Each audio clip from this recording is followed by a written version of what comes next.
Current affairs कई बार बहुत ज़्यादा रैंडम हो जाता है, तो हमें आखिरी इन दिनों के अंदर ज़्यादा फोकस अपने स्टैटिक पोर्शन के ऊपर करना चाहिए। 23 मई का दिन हो गया, 22 मई का दिन हो गया, 21 मई का दिन हो गया, ये दिन हमें कहाँ देने हैं? आखिरी दिनों में आपको कोई मॉक टेस्ट नहीं देना है प्लीज़। पता क्या होता है, आखिरी दिनों में जब हम मॉक टेस्ट देते हैं कई बार मॉक टफ होता है और उस चक्कर में हमारे नंबर कम आते हैं, तो हमारा कॉन्फिडेंस नीचे गिर जाता है। जो बच्चे सी सेट में कंफर्टेबल हैं, they don't need to spend too much of time.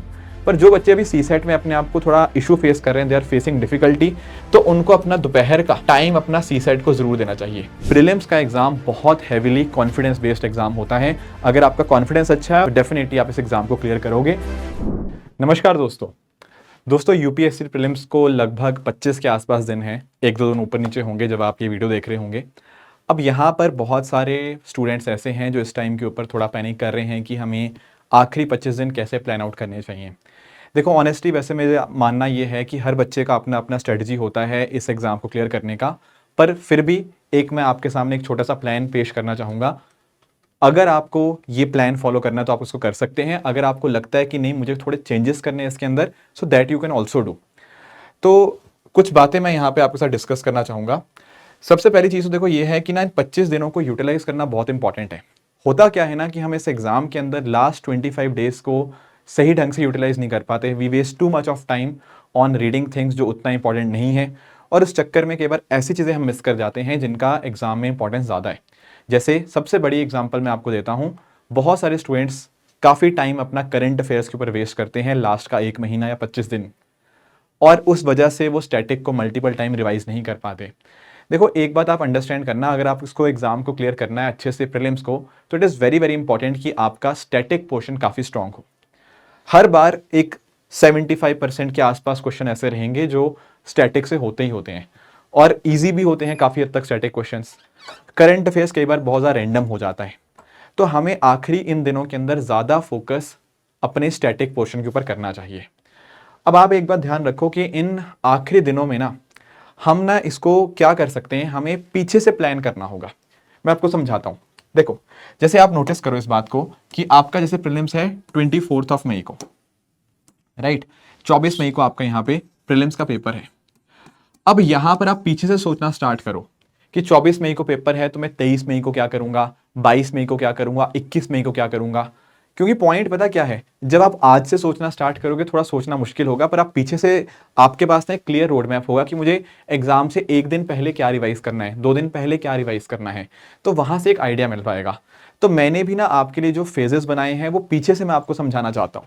जैसे आप नोटिस करना कि अगर मैं पीछे से बात स्टार्ट करूं, पीछे से मतलब जैसे आखिरी के 2 से 3 दिन है, 23 मई का दिन हो गया, 22 मई का दिन हो गया, 21 मई का दिन हो गया, ये दिन हमें कहाँ देने हैं। देखो इनमें एक तो पहली बात, आपको काम एंड कंपोज रहना इन दिनों के अंदर, बहुत ज़्यादा पैनिक नहीं करना, ये नहीं सोचना कि ये मिस हो गया वो मिस हो गया। और इन दिनों के अंदर ना कुछ ऐसे छोटे छोटे टॉपिक्स होते हैं जिनको हमने लास्ट मिनट रिवीजन के लिए रखा होता है। अब क्योंकि हमने इनके लिए टाइम अलग से नहीं रखा होता तो हम इनको रिवाइज करना ही भूल जाते हैं।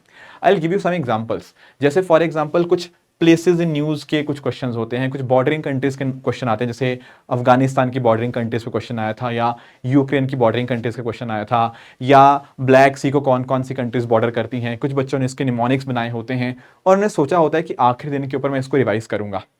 तो ये बातें पहले से लेके चलो कि अच्छा यार 23 मई को मुझे ये सारी चीज़ें जो छोटे छोटे आर्टिकल्स हैं, पॉलिटी का कुछ आर्टिकल्स हैं, या कुछ ऐसी चीज़ें जो मुझे भूल जाती हैं, या हिस्ट्री कुछ टर्मिनोलॉजीज हैं, तो I will be revising them on that particular day. क्योंकि ये रटने वाली चीज़ें हैं या थोड़ा मतलब इस टाइप की चीज़ें हैं, तो इनको मैं आखिरी दिन के अंदर कोशिश करूंगा पढ़ने की, ताकि एग्जाम के दिन मैं इनको याद रख पाऊँ। इसके अलावा कई बार पता क्या होता है, कुछ बच्चों ने सी सेट के लिए कुछ फॉर्मूलेस बनाए होते हैं पर उनको रिवाइज करने का टाइम नहीं मिल पाता।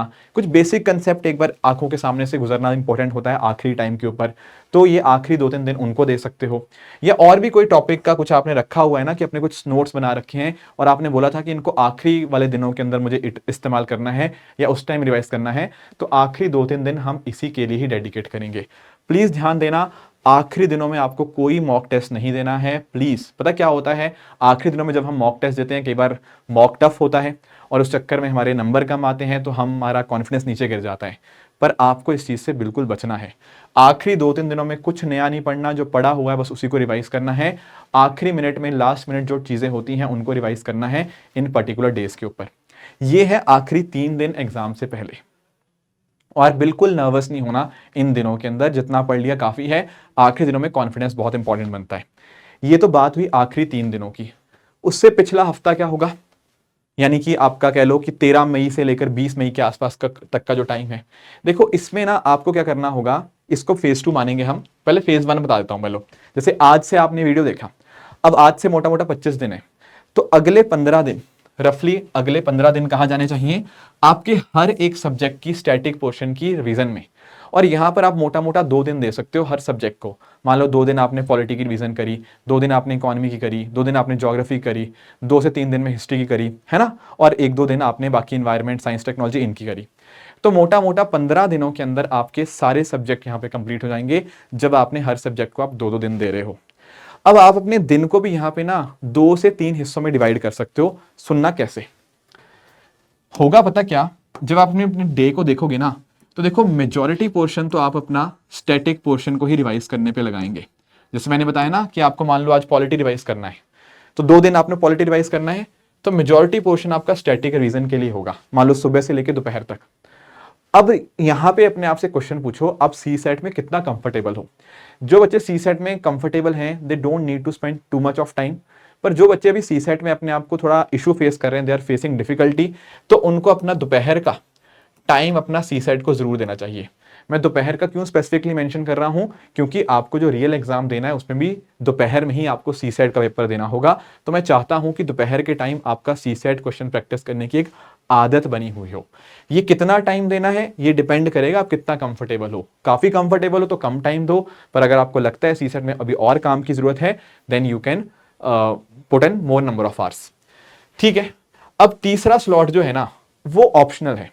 ऑप्शनल क्यों? क्योंकि देखो ऑप्शनल मतलब ऑप्शनल सब्जेक्ट नहीं, यहां पर आप करंट अफेयर्स पढ़ सकते हो। अब पॉइंट ये है ना कि ये स्लॉट आपका बहुत बड़ा नहीं होना चाहिए। ऐसा नहीं कि दिन में बहुत लंबा टाइम आपने करंट अफेयर्स को दिया। चाहो तो अगर आपको लगता है कि आपने करंट अफेयर जितना पढ़ लिया, आपने रिवाइज कर लिया है काफी हद तक, तो no need to go through this, फिर आप स्टैटिक पोर्शन को ही अपना टाइम डेडिकेट करो। पर अगर आपने करंट अफेयर पढ़ना है, थोड़ा रिवाइज करना है, पढ़ो, पर एक सर्टेन लिमिट के साथ। It should not be like कि दिन में 6-6, 7-7 घंटे हम करंट पढ़े जा रहे हैं और स्टैटिक भूल गए। That should not be the case. तो अगले 15 दिन आपके इस चीज पे जाने चाहिए, हर एक सब्जेक्ट की 2-2 रफली आप दिन देंगे उनकी रिवीजन के लिए। एंड यहां पर भी आपको ऑर्डर ध्यान रखना है कि हाई यील्डिंग जो पीवाईक्यू टॉपिक्स हैं उन पे ज्यादा ध्यान देंगे। एक छोटा सा स्लॉट अपने सी सेट को दो, डिपेंडिंग ऑन कितना कंफर्टेबल हो, और करंट अफेयर्स में भी वैसे ही आपको यहाँ पे प्लान आउट करना होगा। ये अगले 15 दिन। उसके बाद आता है आपका फेज 2। फेज 2 में सबसे पहले सेम चीज करनी है क्या। अब पर फर्क पता क्या है, जो आप स्टैटिक सब्जेक्ट रिवाइज कर रहे थे, जैसे पिछले वाले फेज में क्या किया था, 2 दिन में हिस्ट्री रिवाइज किया था, 2 दिन में पॉलिटी किया था, 2 दिन में इकोनॉमी किया था। अब इन सभी 2 दिनों को 1 दिन में कन्वर्ट करना है। क्या ये पॉसिबल है? हाँ है, क्योंकि पहली बार जब आपने रिवीजन करी अभी जो 15 दिनों में, वो पहली बार करी, दूसरी बार आप सेम चीज की रिवीजन करोगे ना, तो आपको लगभग टाइम उसका आधा लग जाएगा। सो दैट इज वाई यहां पर आपको 1-1 दिन देना है हर एक सब्जेक्ट को। तो 15 दिनों में पहले सब्जेक्ट रिवाइज किए, फिर 7 दिन में आपको सब्जेक्ट यहां पे रिवाइज करने हैं, राइट। और आप ना यहाँ पे डेली बेसिस पे थोड़ा थोड़ा 1-1 घंटा पीवाईक्यू प्रैक्टिस को भी लगाओ, सो दैट आपको एक आदत बन जाए पीवाईक्यू को हैंडल करने की। अब एक बच्चे का किसी का डाउट आ सकता है, सर क्या हमें मॉक बिल्कुल नहीं देने? देखो मॉक्स देने हैं, पर अभी बहुत ज्यादा नहीं। मतलब आप ऐसा कर सकते हो इसमें ना, इस प्लान के अंदर हर संडे टू संडे आप एक मॉक टेस्ट दे सकते हो। I think that should be fine. तो not more than 3 mocks are required. 2 से 3 मॉक्स दो इस अगले 20 से 25 दिनों के अंदर, एंड उतना काफी रहेगा आई थिंक आपके एग्जाम की प्रेपरेशन के लिए। तो पॉइंट निकल के यही आता है, अगले 15 दिन 2-2 दिन दो हर सब्जेक्ट को रिवाइज करने के लिए। उसके बाद अगले 7 दिन हर सब्जेक्ट को दो 1-1 दिन में रिवाइज करने के लिए। एंड फिर जो आखिरी के 2 से 3 दिन बचे, उसके अंदर हमें क्या करना होगा, वो टॉपिक्स जो कहीं ना कहीं कुछ याद करने वाले हैं, जिनके लिए क्विक रिवीजन चाहिए लास्ट के दिनों के अंदर, वो उनके लिए रखो। ये तो बात होगी अगले 25 दिनों की। इसके साथ कुछ और छोटे छोटे टिप्स हैं जो आपको ध्यान में रखने हैं। फॉर एग्जाम्पल, आपको जो मॉक टेस्ट देने हैं ना, मॉक टेस्ट में एक बात ध्यान रखना है कि आपको मार्क्स देखकर परेशान नहीं होना है। I have seen lot of students जो मेरे से पूछ रहे हैं कि सर मेरे इस एग्जाम में 40 नंबर आ रहे हैं, मेरे मॉक में 60 नंबर आ रहे हैं, क्या मैं एग्जाम क्लियर कर पाऊंगा या नहीं कर पाऊंगा? देखो मॉक्स के marks are not a indication कि आपके रियल एग्जाम में कितने मार्क्स आएंगे। आई हैव पर्सनली सीन बहुत सारे बच्चे जिनके नॉर्मली मॉक्स में 70 नंबर आए हैं, पर रियल एग्जाम में उनके 110 120 भी आए हैं, राइट। तो उसमें बिल्कुल आपको घबराना नहीं है उस चीज को देख के। आपको यहाँ पर ये सीखना है कि मॉक्स में मेरी गलतियाँ कहाँ पर हो रही हैं, क्या मैंने कुछ एरियाज में मिस्टेक्स करी, वो सेम मिस्टेक मेरी एग्जाम में रिपीट ना हो, इसके लिए मैं क्या क्या चीज़ें कर सकता हूँ। That is the only agenda. यहाँ पर ये नहीं करना है कि मेरे 70 नंबर आए, 60 आए, इसके 90 आए, मेरा दोस्त के इतने नंबर आ रहे हैं, उसमें नहीं आपको ज़्यादा पढ़ना। आपको ये देखना है कि मेरी मिस्टेक्स क्या थी, वो सेम मिस्टेक्स एग्जाम में नहीं होनी चाहिए, क्या इन दिनों के अंदर मैं कुछ ऐसे प्लान आउट कर सकता हूं कि सेम मिस्टेक रिपीट ना हो। That should be the only focus of these मॉक्स। इसके साथ ही साथ दोस्तों, अगर हम बात करें थोड़ा सा यहाँ पे ना, आखिरी 25 दिनों के अंदर हर बच्चे को टेंशन होती है, हर बच्चे के दिमाग में बहुत ज़्यादा एंग्जाइटी भर जाती है कि कैसा पेपर आएगा, मैंने मेहनत करी है, मेरा तो करंट अफेयर्स छूट गया, मेरा तो ये पोर्शन छूट गया। आपको बिल्कुल नहीं घबराना। प्रीलिम्स का एग्जाम बहुत हैवीली कॉन्फिडेंस बेस्ड एग्जाम होता है। अगर आपका कॉन्फिडेंस अच्छा है और आपने ठीक ठाक तैयारी करी है तो डेफिनेटली आप इस एग्जाम को क्लियर करोगे। और इसीलिए आपको यहाँ पे ऐसा नहीं करना कि खाना पीना छोड़ दिया, सोने कम लग गए, बिल्कुल भी नहीं। जितना आप रिलैक्स्ड माइंड के साथ आप प्रीलिम्स का एग्जाम देंगे, उतना ही अच्छे से उन ऑप्शंस को, क्वेश्चंस को समझ पाएंगे और कहीं ना कहीं वहीं से एलिमिनेशन या बाकी चीज़ें आप लगा पाएंगे। जितना आपका कंपोज्ड माइंड होगा ना, उतना ही अच्छे से क्वेश्चन को आंसर तक पहुंचना उतना आसान होता है। तो इसीलिए यहाँ पे आपको अपने दिमाग के ऊपर बहुत ज़्यादा ओवरबर्डन नहीं करना है। कॉन्फिडेंस के साथ आपने यहाँ पे चीज़ें अपनी प्लान आउट करनी है आने वाले डेज के ऊपर। बाकी जिस दिन एग्जाम होगा सबसे ज़्यादा उस दिन भी टेंशन आती है, हर बच्चे को डर लगता है उस दिन तो, जब पेपर देने जाते हैं। पर पॉइंट वही है कि वो 2 घंटे के अंदर आपको बिल्कुल नर्वस नहीं होना। मान के चलो कि अगर कोई क्वेश्चन आपको नहीं आता तो डरना नहीं है, ये नहीं सोचना कि अब क्या होगा, ठीक है ना। आपको अपनी तैयारी पे पूरा भरोसा रखना है। आपने नोटिस किया ना कि मैंने पूरा साल भर तैयारी करी है, 1.5 साल तैयारी करी है। अब आपको अपनी तैयारी पे भरोसा रखना है कि अगर कोई क्वेश्चन मेरे से नहीं हो रहा तो मतलब किसी से नहीं हो रहा, तो उससे कट ऑफ नीचे आ जाएगी। उसमें डरना नहीं है ये सोच के कि मेरे से 10 क्वेश्चन नहीं हुए, मेरे से 15 क्वेश्चन नहीं हुए। 2023 का भी पेपर आया था ना, तो उस साल कट ऑफ नीचे आ गई क्योंकि टफ पेपर था। तो इसीलिए 2 घंटे के जो आपके एग्जाम के अंदर होंगे उनमें बिल्कुल नहीं सोचना कि कट ऑफ कितनी जाएगी कितनी नहीं जाएगी। 2 घंटे अपने बेस्ट दे के आने हैं, अपनी परफॉर्मेंस देनी है अच्छे से, एंड इस तरह से अपने अच्छे से अटेम्प्ट देने हैं।